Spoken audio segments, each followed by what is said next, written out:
Master active voice for professional email etiquette. Hello, wonderful language learners. Today, we're delving into a crucial part of professional communication: mastering the use of the active voice in emails. Not only does it make your writing clearer, it also adds a touch of confidence and assurance to your emails. The first step to mastering anything is understanding it. In the active voice, the subject of the sentence performs the action. It follows a simple structure: subject plus verb plus object.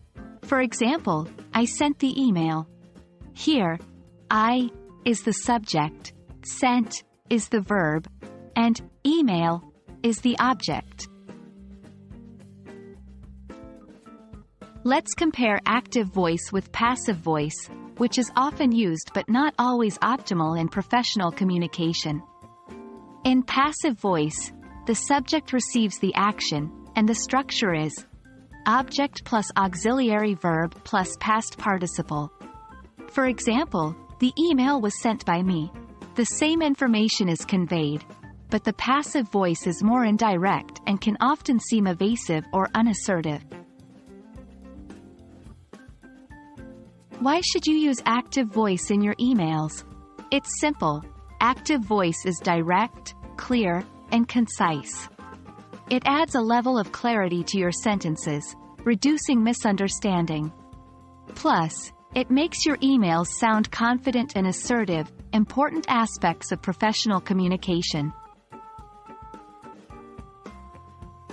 Let's go through some examples to illustrate the use of active voice in professional emails.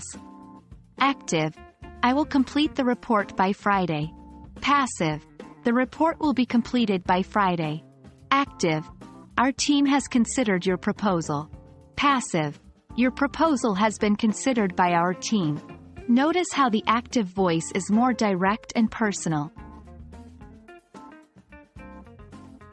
Mastering the active voice is a key step towards improving your professional email etiquette. Remember, using active voice helps your writing be clear, concise, and confident. Start practicing now, and you'll notice a big difference in the way your emails are perceived. Thank you for joining us today, and we hope this lesson helps you write more effective, professional emails. Keep learning, keep growing, and see you in the next video.